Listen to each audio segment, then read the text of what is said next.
ஸ்ரீ குருவாயூரப்பன் திருவடிகளே சரணம்.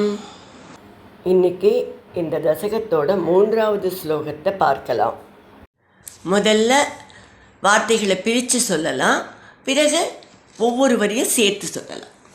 ஜெகதீஷ பவத் பரா ததானீம், ஜெகதீஷ பவத் பரா ததானீம், கமனீயா கமலா பபூவ தேவி, கமனீயா கமலா பபூவ தேவி, அமலாமவலோக்ய யாம் விலோலக, அமலாமவலோக்ய யாம் விலோலக, சகலோபி ஸ்பிருகயாம் பபூவ லோகः, சகலோபி ஸ்பிருஹயாம் பபூவ லோகः.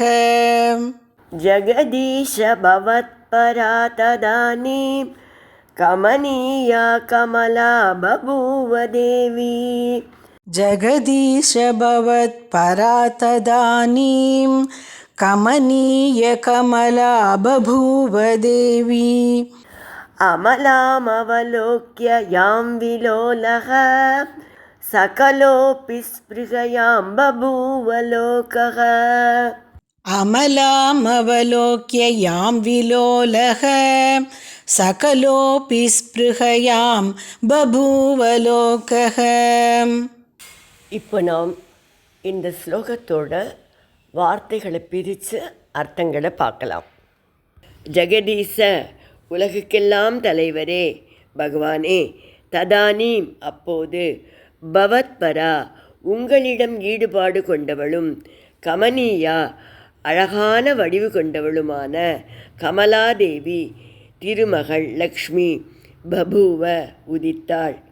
யாம் அமலாம் குற்றமில்லாதவளான அவளை, அவலோக்கிய கண்டு, விலோலக மனம் கவரப்பட்டு, சகல லோகக அபி உலகம் அனைத்துமே உலகோர் எல்லாருமே, ஸ்பிருஹ்யாம் பபூவ அவளை அடைய விரும்பியது அடைய விரும்பினர். இப்போ இந்த ஸ்லோகத்தை முழுவதுமாக பாராயணம் பண்ணி இதோட முழு அர்த்தத்தையும் பார்க்கலாம். ஜெகதீஷ பவத் பரா ததானீம், கமனீயா கமலா பபூவ தேவி, அமலாமவலோக்ய யாம் விலோலக, சகலோபி ஸ்பிருகயாம் பபூவ லோகः.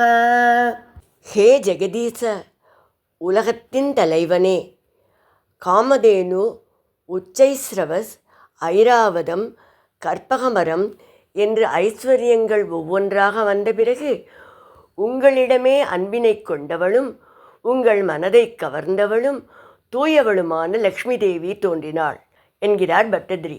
லக்ஷ்மி தோன்றினாள் என்றால் இதுவரை இல்லாமல் இருந்து இப்போதுதான் புதிதாக தோன்றினாள் என்று பொருள் அல்ல. ராமாவதாரத்துக்கு முன்னால் பகவானும் லக்ஷ்மி தேவியும் பேசிக்கொண்டார்களாம். இப்போ பார்க்கடலில் இருக்கோம், நான் நெருப்புக்குள்ளே போகிறேன், நீ நிலத்துக்குள் செல் என்று பகவான் சொன்னாராம். பகவான் தசரதரின் யாகத்திலிருந்து ராமராக அவதாரம் செய்தார். மகாலட்சுமி தேவி ஜனகனோட உழுபடைச்சால சீதையாக தோன்றினாள் என்றார் வால்மீகி. அதுபோலதான் இந்த அமிர்த மதனம் என்கிற பகவானுடைய லீலையில் பகவானோட பிராட்டியாக இருப்பதற்கு பார்க்கடல்லேந்து லக்ஷ்மி தேவி தோன்றினாள். அதனால்தான் அவள் தோன்றுவதற்கு முன்பே தேவியும் பகவானும் ஒருவரை ஒருவர் பார்த்து கொள்வதற்கு முன்பே கூட பவத்பரா உங்களிடத்திலேயே அன்பை கொண்டவள் என்றும் உங்கள் மனதை கவர்ந்தவள் என்றும் பட்டதிரி சொல்கிறார்.